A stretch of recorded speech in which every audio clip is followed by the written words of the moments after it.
Magandang hapon po sa inyong lahat and magandang tanghali po sa inyo, Asek Arnel. Magandang tanghali, Ninya. At syempre dahil nga Friday po ngayon, kayo ang aming main event, sabi ko nga. Marami pong katanungan sa inyo. Kaya alam ko hinay-hinay lang yung ating mga press at babasahin ko po lahat ng inyong mga katanungan. Unang-una, Asek, isinusulong ng DA ang mas malaking budget para sa susunod na taon. Ano po ang mga prioridad ng DA at magkano po yung isinusulong ninyong budget?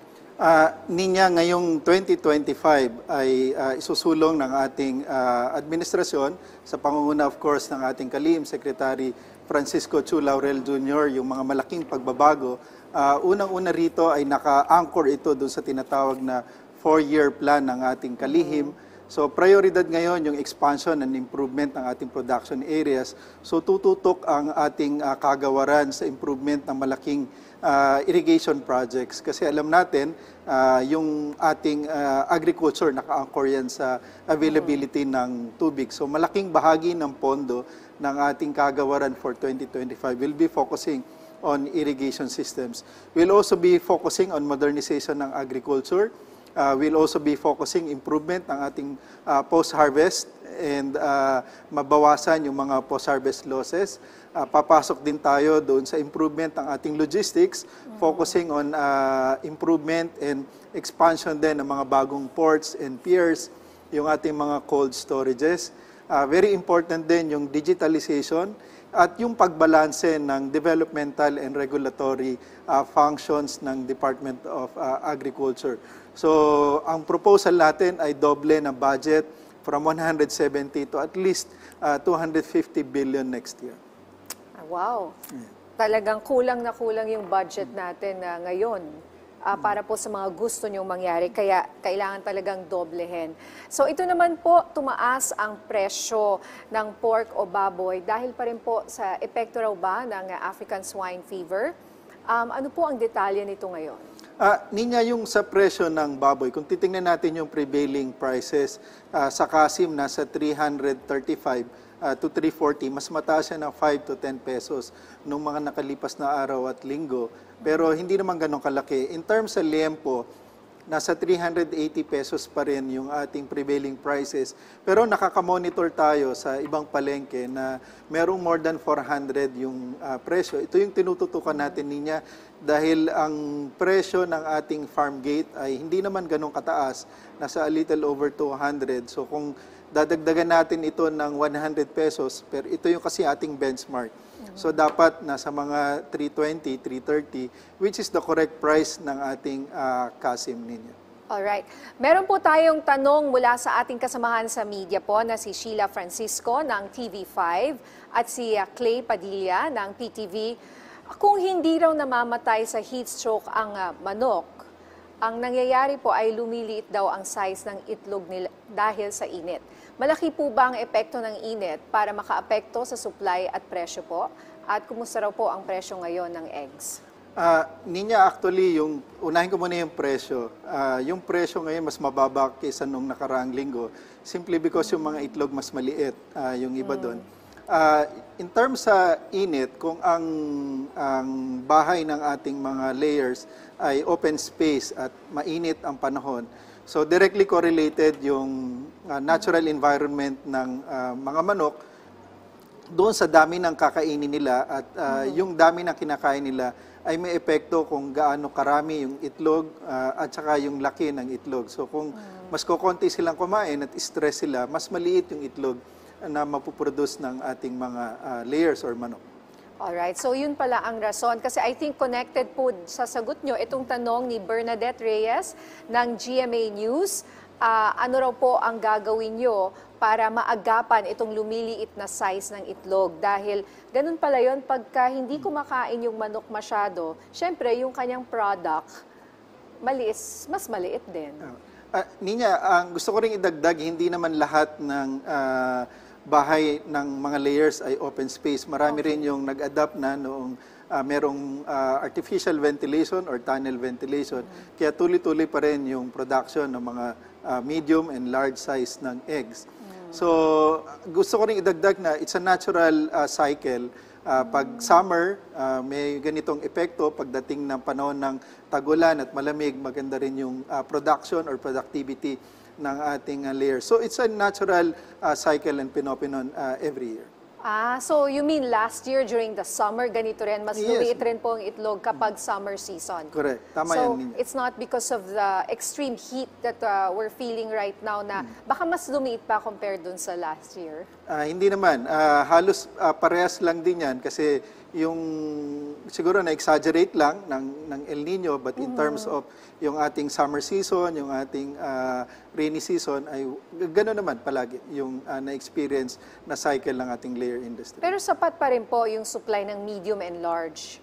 Yes, sapat pa rin naman, though nakita natin na mas dumami yung small at saka piwi na size ng itlog, kaya pagdating sa merkado ay nakikita natin na mas mababa ang presyo ng itlog. So yun nga po, dahil tumaas nga yung, tungkol naman po ito sa presyo ng bigas. Iba naman na tanong ni Bernadette Reyes, okay, ng GMA7. Mantika at iba pa, ayon po sa PSA. Ano po ang masasabi ninyo dito po sa pagtaas ng presyo ng bigas, mantika at iba pa? Ninya, dapat sa panahon nito, harvest season, nakikita natin na bumababa ang presyo ng bigas. Kaya lamang, dahil nagkaroon tayo ng pagtaas din ng presyo ng farm gate ng NFA, ngayon ay nakikita natin na bagamat tumaas ay bahagya lamang. Last week ay nasa 50-51 ang prevailing prices at nakakakita tayo ng 46, 47, 49. Ngayon ay nakakita pa rin tayo ng 48, 49. Pero yung prevailing natin ay nasa 51, 52 pesos. So tumaas ng piso kada kilo yung prevailing prices ng ating bigas for regular and well-milled rice. Bakit po? Makita natin siguro, idagdag ko lang niya bago yon ay yung USAID ay nagsabi, USDA pala ay nagsabi na yung i-import ng bigas ng Pilipinas ay dati ang projection nila 4.1 million metric tons. Ibinaba nila yon ng 3.9 million metric tons. Ang isa lang ibig sabihin nun na maganda yung ating ine-expect na harvest ngayong season na to, kahit na may El Nino dahil nga, limited yung bagyo at dahil maganda naman yung irrigation sa Central Luzon, hindi masyadong naapektuhan, ay maganda pa rin yung ating production. In terms sa prices, bakit tumaas ng konti? I-check namin yan sa National Food Authority at saka sa mga iba pa natin na ahensya. At hindi naman natin nakita na tumaas na malaki. Piso, pero nagtaas pa rin naman, Nina. Parang nasa piso, 2 piso lang Correct. po. Opo. Tapos yung sabi nyo na i-import natin, bumaba rin po. Yes, by at least 200,000 ayon sa projection ng US Department of Agriculture. Oh, that's good news, sir, despite the El Nino. Ngayon, may tanong rin po si Bella Carriazo ng Philippine Star. Tungkol naman po sa update, kung meron po kayong latest tungkol sa damage po sa El Nino, ngayong dumarami ang mga lugar na apektado nito, inaasahan po bang dadami pa or lalaki yung damage sa agriculture? Ninya, sa huling bulletin number 7 ng ating DRRM, yung opisina na nag-handle ng El Nino, ay tumaas na yung damage.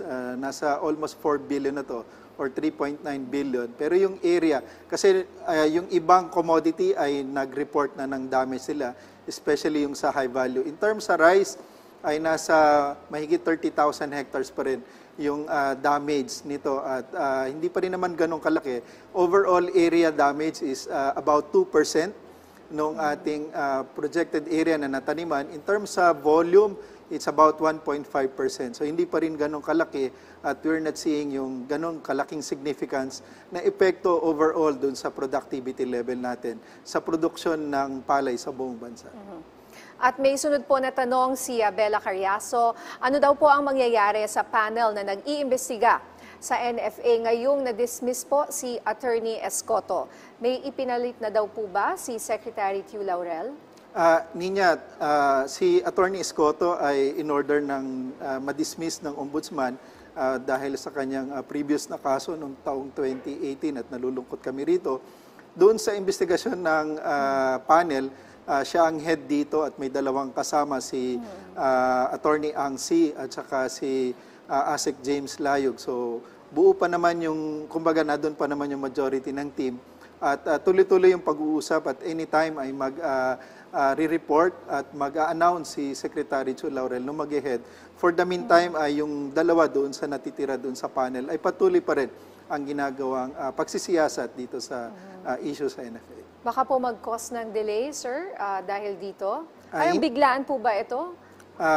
Hindi namin inasahan yung kay Attorney Dem Escoto, pero yung panel naman, meron naman yung support na tumutulong sa kanila at meron pang dalawa na natira, si ASEC James Layog at saka si Attorney Angsi.